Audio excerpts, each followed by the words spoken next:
Hey everyone, I'm here today with Tiffany O'Hearn. Hey Tiffany, how are you? I'm well, Katie. Thank you so much for having me today. I'm so excited. We're going to talk about energy and your healing practice and people pleasing and stop people pleasing and all of that. And before we even jump into that, I want to make sure people know about your podcast because we just recorded an episode on your podcast, which was so much fun and so great. So tell people a little bit about that so they can go sign up right away and then come back to this conversation. Yeah, thank you so much. So I host my podcast on Gnostic TV, and it's Gnostic TV. And you can search under my name, Tiffany O'Hearn, but the show is called The Alchemy of Abundance.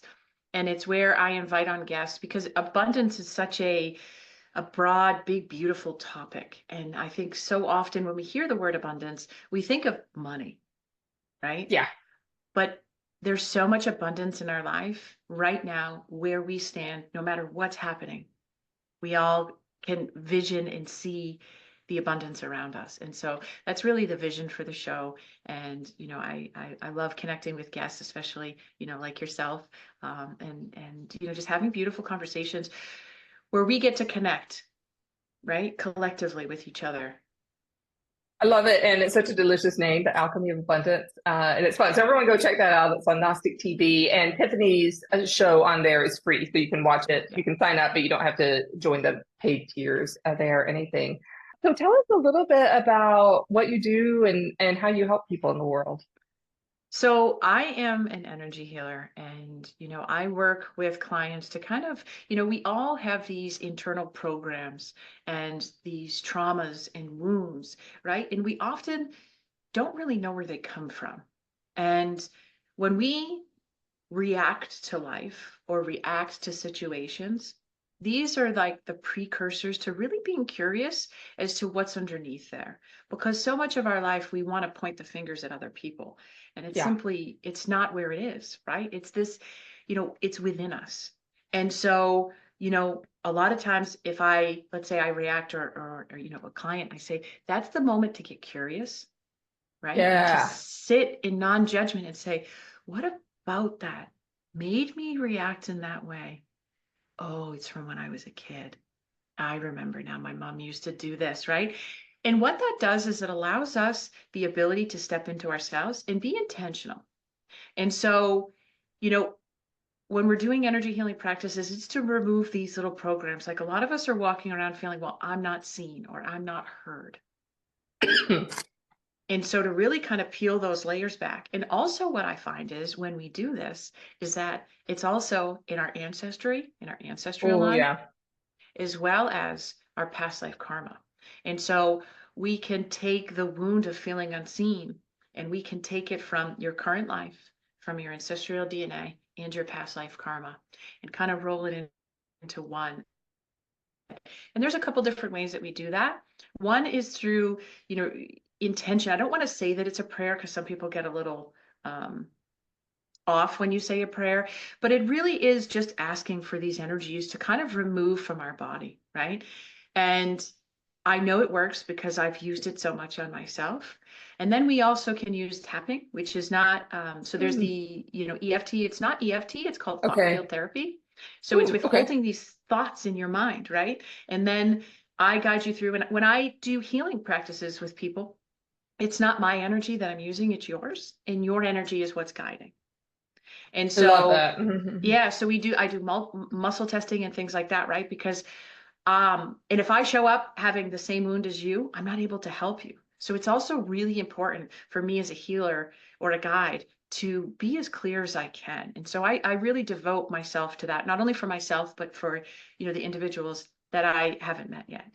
And so, Right. we use the energy body to, to tap as we use some, subtle subconscious to eradicate these energies. So I see it as like we hold on, like if it's unseen. Now there's a lot that goes into that. Feeling unseen isn't, we're going to meet for an hour and then all of a sudden the world Right. is going to change. It's a journey, right? And we know that it's going to take some time and some devotion again to self. But it's as if that, I always say it's like this energy is like this dense thing. I feel unseen. I feel unseen. And then we work on it and it's all these particles, these energies starts to shift until now they're individual. right? Because we cannot destroy energy, we cannot create it, Right. but we can move it. And so that's kind of how I like to see it. It's almost like, if it was a stone on top of your head and now it's just a waterfall. Ooh, I love that image. And I really am resonating with what you're saying, where you're working with someone, and it's very much the way that I work with people too. People just don't wander into my healing practice and I do a bunch of stuff and then they walk out feeling better. It has to be a dialogue, Right. right? And like it has to be, it's not a reading necessarily that they're getting. We're giving them information, but we're really working together with spirit for the Yeah. highest good possible at that moment in time.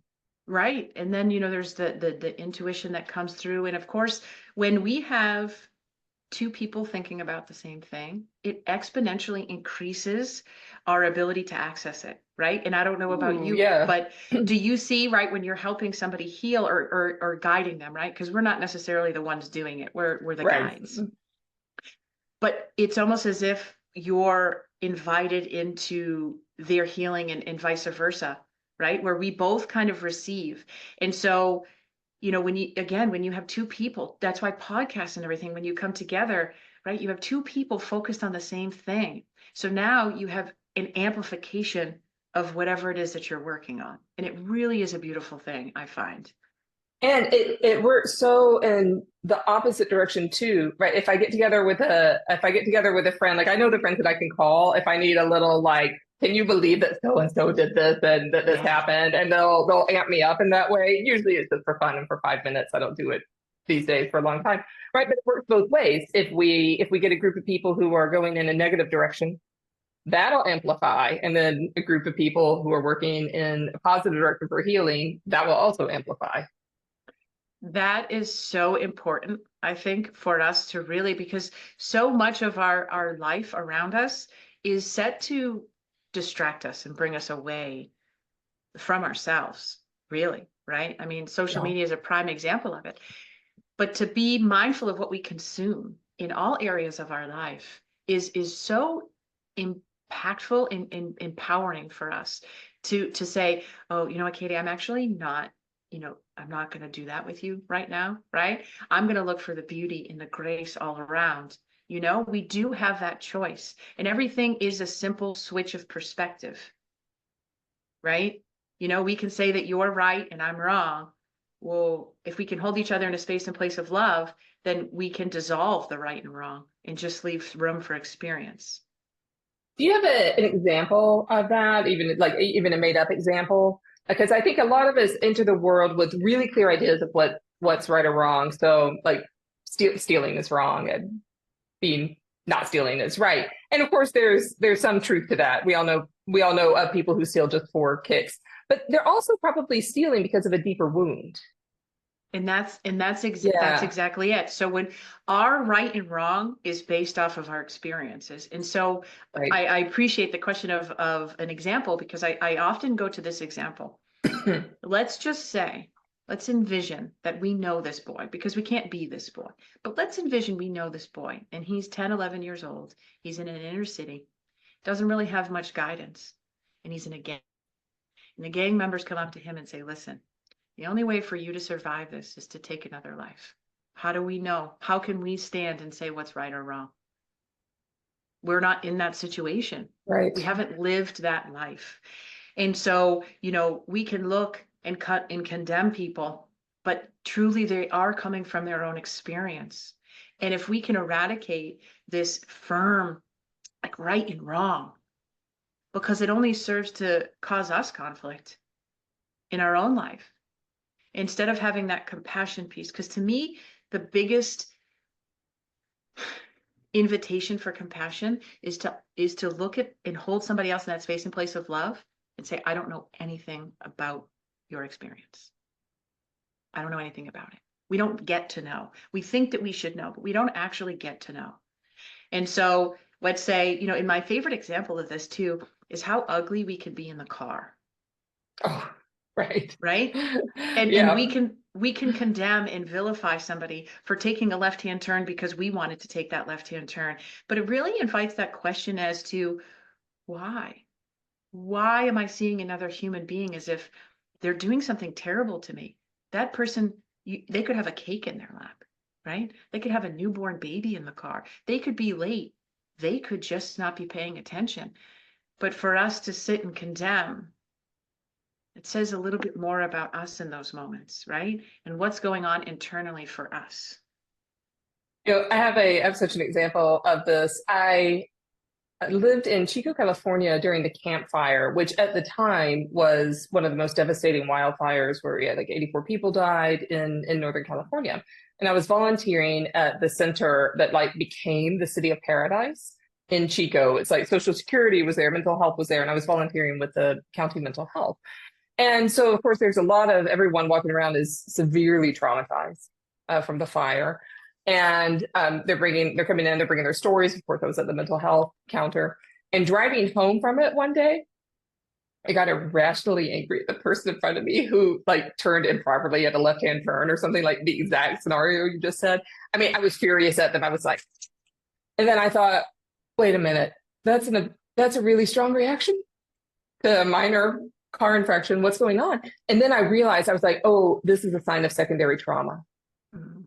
So I was like, okay, I have to actually take a break from working at this counter for a while because I'm not serving anyone or myself with this level of anger. So it did provide the opportunity for a self-reflection. I wasn't so much worried about them at that moment in time. Um, but I'm also curious, how you maybe approach this from a healer's perspective when there's something that's really like really egregious. Because I know I don't have it in me all the time to feel compassion for people who are really actively hurting others, like for domestic violence or things like that. I don't always have it within me to feel compassion. Do you ever run into that with yourself or others where they're like, yeah, no, can't feel, I'm too close to the situation. I can't feel compassion yet, or separate the right and the wrong? Yeah, yeah. And it's again, it's those really strong energies, right? And it is okay. It's okay. And it's perfectly okay to say not right now too. Right. You know what I mean?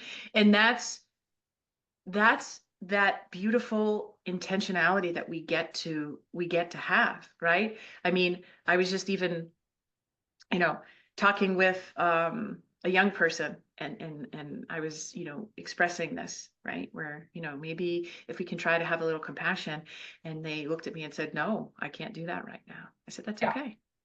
That's okay." Right? Because it's there.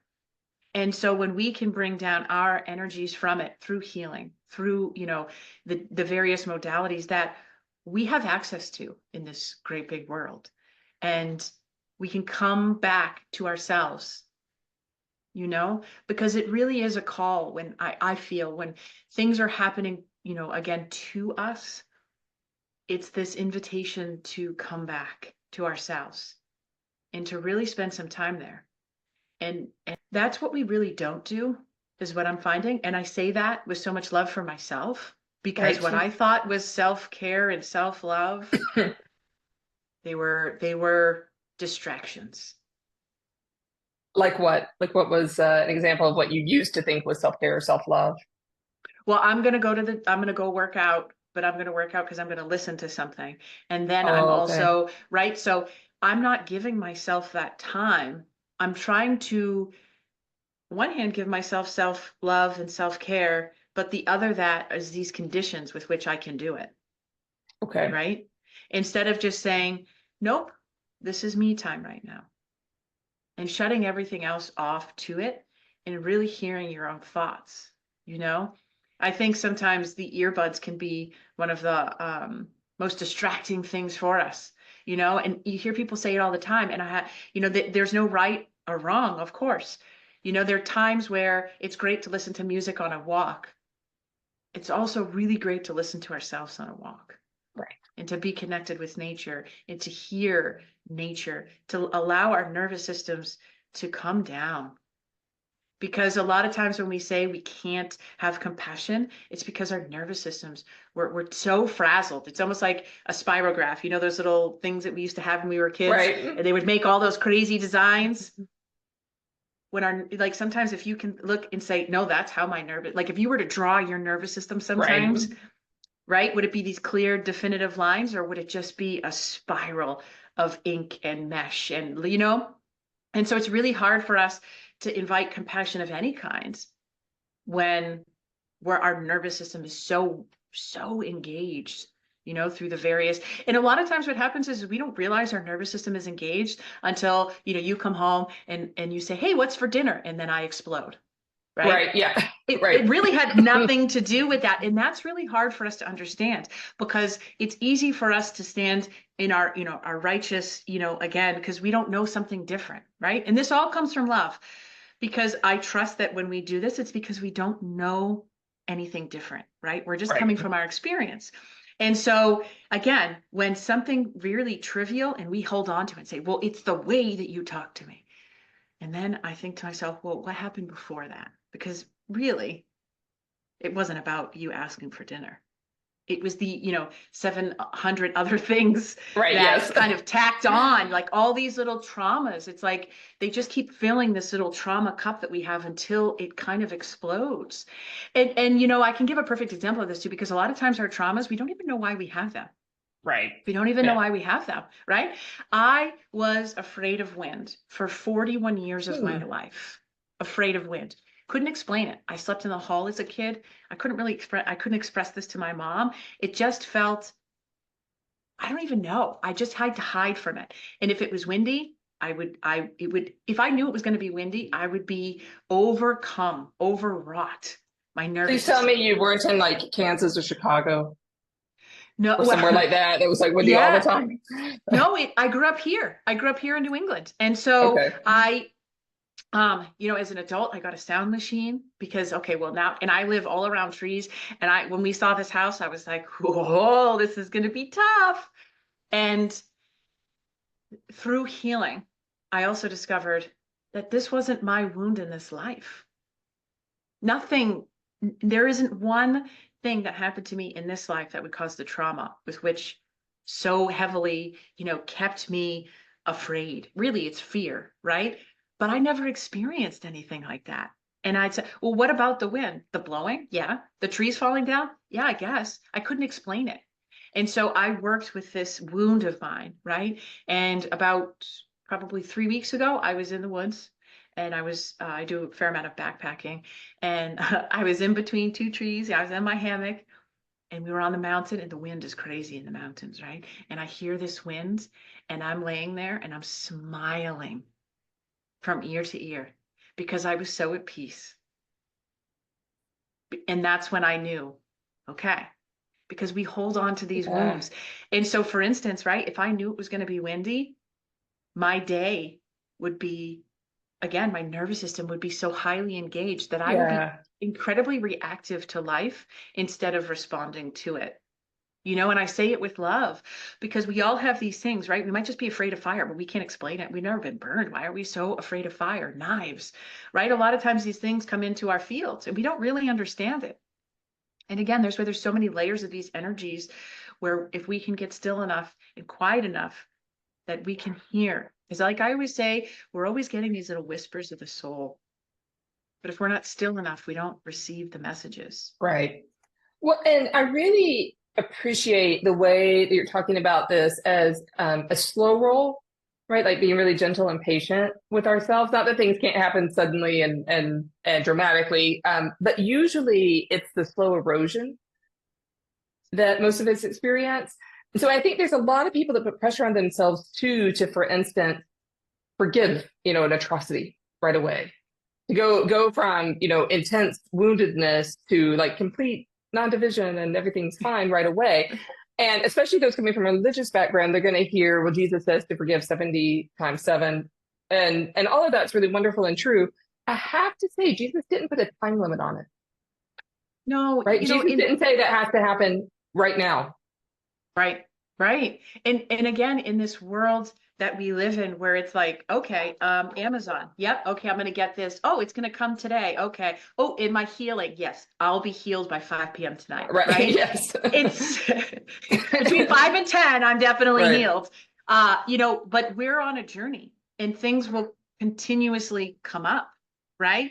And it's in those moments again to have that stillness within. And that doesn't mean that you have to go sit and meditate for 4 hours to have the answer. You know, it's having that compassion and love within ourselves, because that's really where it starts, is within Yeah. ourselves, you know? Well, and you mentioned that shifting away from people pleasing was a big part of your journey. So tell us about that, because that feels like a dramatic act of self-love when we forego the people pleasing and enter into our own authenticity. So it's, and thank you so much for this question, because it's something that's so near and dear to my heart. You know, I was in the woods in July. I was out there for a week, and I had this little notebook, and I was, you know, I had my little reading light on, and I was writing, and I knew that, you know, every time I enter the woods, I know it's going to be a spiritual experience. That's just what I know. And so I started writing, but I was like channeling this subconscious stream, and it was about me sitting on the floor and witnessing my mom being stressed out. And Mm, so in my loving, you know, 2-year-old mind, if I cried, I could get her attention away from herself and onto me, right? Where I could laugh or give her some love. And so I cried harder, and it only frustrated her more. And you know, these are the memories. I was 2 years old. So I know the feeling. I didn't know the words, but I know the words now. yeah. And what I received from that was, Tiffany, you can't keep people from themselves. And that's what I spent 41 years of my life doing, is trying to keep people from themselves. I'm 41, I'll be 42, you know, in a couple weeks, is to keep people from themselves. Well, if I can make them happy, if I can make them laugh, then they don't have to feel the wounds. Now, this came from me being a very young child and being able to really see other people's wounds. But again, I didn't know it at the time. Okay. And so, you know, my mom didn't ask for that. Right. And so I lovingly, this came from a place of love for sure. But what it did would distance me from myself, and my relationships struggled throughout all of that, because it was like I couldn't be seen in the relationships, not because they weren't seeing me, because I was too busy trying to make sure that everyone else was okay. And so we often do that, and especially as women, right? Because of these old programs, you know, that come through to us. You know, my mom was one of 8. She had 5 brothers. And so she used to share stories of how much it just, it hurt her so much that like she had to do the cleaning and they got to do all these other things. Mm, yeah. And then fast forward, I have a little brother, and guess what? She's mirroring these same things, even though she's saying she doesn't like it, because she doesn't know anything different in those moments. Yeah. She hadn't fixed the program. Right. And so here I am. I need to look pretty. I need to be in a dress, right? And I need to please and say yes and say thank you. And all of that's well and good, but it kept me away from myself. And I was giving my autonomy to other people in other situations, right? Where if we can make other people happy, then what is it really? Well, we're just keeping ourselves away from ourselves. And so, you know, married, you know, I was in a very abusive, narcissistic marriage. And all of that was because of this pleasing, because I felt like, well, I can really help this person. And Yeah. Probably felt if like they can home. just, right, if they can just see, if they can just see, then they'll be able to want to heal themselves or want to change. And I missed myself so much in all of that. So it was this devotion to myself that I really put forth, because I was living out of alignment. And when I'm putting in all these efforts and I'm not really seeing, I don't want to say the result like it's like, you know, like I have an Excel spreadsheet result, Right. right? But it was more like I felt like I was being blocked. And so in July, when I went to the woods and had that experience, that really opened up so much. And so again, I really want to share that this is fairly recent in my life, you know, to have 41 years, 41 and a half years of thinking one way. And again, we go to this erosion, right? Yeah. I'm still working on it. I will continue to work on it. I will continue to be a student of being dramatically radical with my own self-care, which is why I came up with that masterclass. You effing matter. I matter. And that's what I say now to myself. Like, no, Tiffany, you shouldn't just say, yeah, it's okay, when it's not. because Yeah. that's also not fair to the other person. Right. Yeah. It's not honest. Right. And if we're not showing up in integrity, our relationships aren't showing up in integrity either. We're a direct match for what it is, the vibrations within ourselves. And so it's also, well, if nobody's noticing me, it's not what are they doing? It's what am I doing? And Right. best title for a masterclass ever. So we'll make sure we put the link for that below. You effing matter, like the best ever. Thank you. With people pleasing, it is such a habit. It's such an ingrained habit and way of being. And my husband and I have been together like 18 years. Since we first met. And I said something a couple of weeks ago. I said something. I was like, "Oh, that's my people pleasing tendencies. That's why I'm blah blah blah." I can't remember what the situation was. It wasn't about him. He was like, "People pleasing tendencies. When do I get to benefit from this?" And it was. I think the next day it was the very very classic. People have known each other a long time conversation. What do you want for dinner? I don't know. What do you want for dinner? I don't know. Whatever you want. And he was like, just tell me what you want. And I was like, this is my people pleasing. I'm trying to please you by saying whatever you want. And partly I really didn't care. But he was like, oh, I see what you mean. And Right. so, it was like, well, I can give you a more definitive answer, but like, I'm worried my answer won't please you, or that you won't like what I choose. It, it's so interesting. And now something that I envision is when this comes up for me is I envision myself just rooted in the ground And I and like saying that. like, no, this is what I want for dinner. It doesn't mean that you can't have a different opinion. And I think that that's also so important when it comes to people pleasing is allowing other people their own autonomy and their own experience to say, actually, that doesn't work for me. Okay. So how can we come together? How can we connect over Yeah. what it is that we don't agree on? And make it not personal. Right. Right. Like, Right. like there's many, many nights where we have wildly different cuisines at the same table. Right. And For it's whatever okay. reason. Yeah. And that's like just fine. Everyone's happy. Right. And Everyone's happy. that's the beautiful invitation that we get to have is to come back to ourselves. Something that I do is I schedule reading into my day because I love to read. Ooh, what a good But idea. yeah, but if I don't schedule it in, and now I read more because Yeah. I schedule it and I'm like, oh, I that makes me feel good. I want to read more. And so it's allowed me to read more. And in the first time I did it, and actually I will say too, after my hiking trip, um, the next day after we came home, because it was like 6 days, we hiked so many miles, my body was just so weary. And the next morning I had a full day and I laid in bed and I said, no, I'm going to cancel everything. And I texted my partner and said, I'm so sorry. I am just so sorry. I'm really not able to do anything today. Oh yeah, no problem. Take the day for yourself.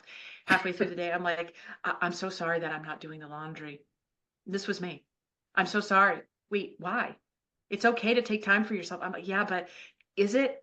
And I'm like, whoa, I had such a struggle taking 6 hours Yeah. to just be with myself. And again, it was that really, like gleaming ray of like, Tiff, what are you doing? You can't, your inability to even sit with yourself for 6 hours and rejuvenate and rest is equally important as working. Yeah. And the tendency to over apologize is ingrained in so many of us. And it is addressable, right? Like these are It is. programs that we can work on. It is. They're not And inevitable.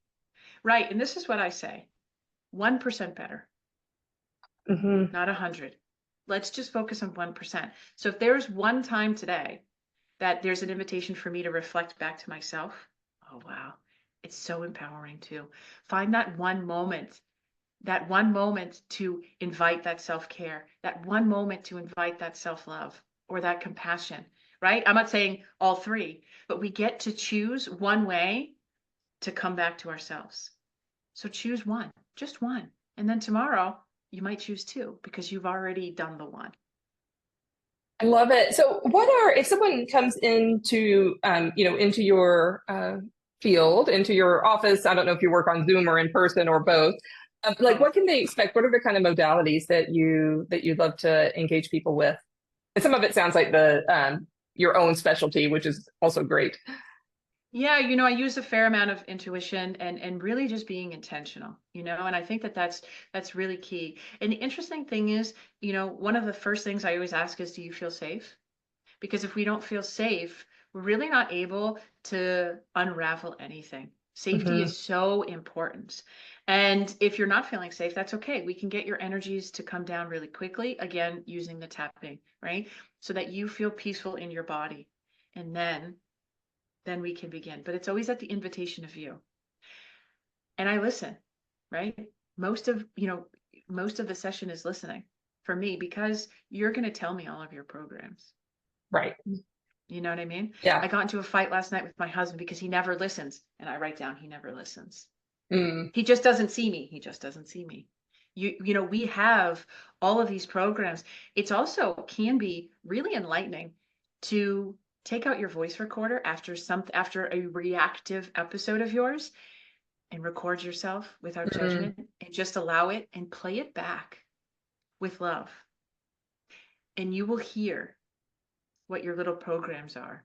You'll hear it all in there. And again, it's just that 1% better. But, you know, so I digress. So when you come into the healing session, you know, we work on the programs. And something that's really important too is like, are you ready to let this go? Yeah. You know, because we need to Because be that's entering the intentional with it. unknown, and that's hard. Right. Right. Yeah. And so, you know, after what I say too is we've kind of worked with a lot of your energies and they're going to take a little bit to settle. Be gentle on yourselves. If you need to sleep, sleep. If you need to eat, eat. If you need to feel upset, feel upset. There's no right or wrong with how we're going to feel after we're done moving some energy, you know? But we can take some of those really larger pieces of like, I don't feel seen and whittle those down and lovingly release them. And so again, so I do it, you know, through the hands with the prayer where you rub your hands together because all of your points are stimulated on here. It also takes our attention out of our mind and we can hold that trauma.